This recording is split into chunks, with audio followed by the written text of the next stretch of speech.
you're looking for strong long-term growth potential, broad diversification, and a tax-efficient way to build wealth over time, Vanguard's ETF VUG may be one of the best options available to you. And in this video, I'm going to break down everything you need to know about this ETF. And all I ask before we get started is if you do find value in this content, that you consider hitting the like and subscribe button for future content like this. So to get straight to it, VUG stands for the Vanguard Growth ETF that is managed by the company Vanguard, where they are stated to be the largest issuer of mutual funds in the world and the third largest issuer of ETFs. And because VUG is an ETF, this means that it trades like a stock, and you can buy it on nearly any investing platform that you use. VUG is also considered an index fund because it passively tracks a particular market index. For this case, the fund seeks to track the performance of the CRSP U.S. Large Cap Growth Index. That means that within one purchase, you are able to gain exposure to many of the nation's largest growth stocks. In fact, VUG currently holds 166 companies where the CRSP index carefully selects the companies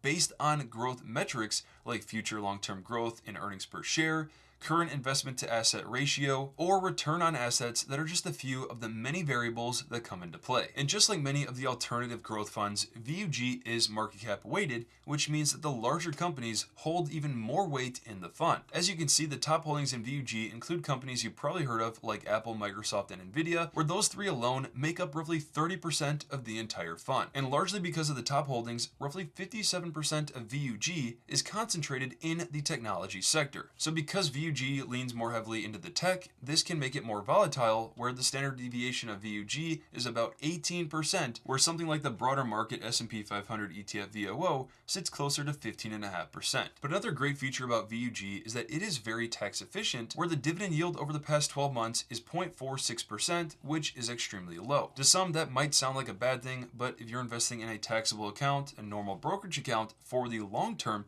it's actually a great benefit. For example, let's say that you invest $100,000 into a popular dividend ETF like SCHD, which yields around 3.9%.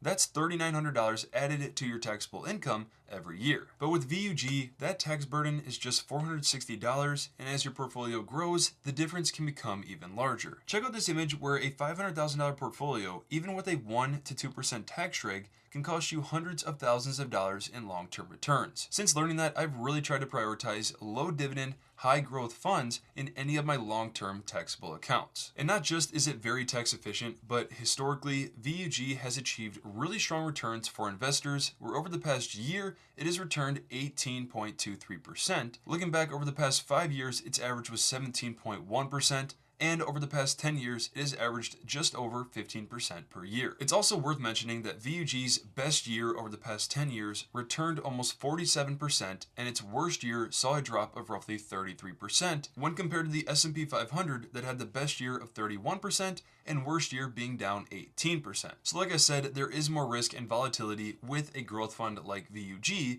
but it's really meant for those with patience that can handle the market's ups and downs as the companies continue to grow and innovate over time. And even better, to take part in a growth fund with strong history like VUG, it comes at a very low cost, where the expense ratio is 0.04%, tied with another one of my favorite growth ETFs that is through Charles Schwab, that is SCHG. And all that means is that every $10,000 that you invest, you only pay $4 per year in fees. Do know that the fees are automatically taken out of your investment over time. It's not something you have to pay separately. And for those curious, VUG actually has a 57% overlap by weight with the S&P 500, which means VUG has many of the same stocks in the S&P 500, but more of the weight toward the highest growth potential companies. On top of that, VUG also has a Sharpe ratio of 0.82, which computes that it can achieve strong returns relative to the amount of risk that you have taken. Now, I will say there are two strong alternatives to consider that are SCHG and QQQM, which is the cheaper version of the NASDAQ 100 ETF QQQ, where each of them have different sector exposures and weightings. So if you want to see how they stack up side by side, I'll have different videos that I created on them linked in the description below. And not to mention, but I've also created an entire index fund cheat sheet that breaks down the differences between these index funds and other top options available in the market,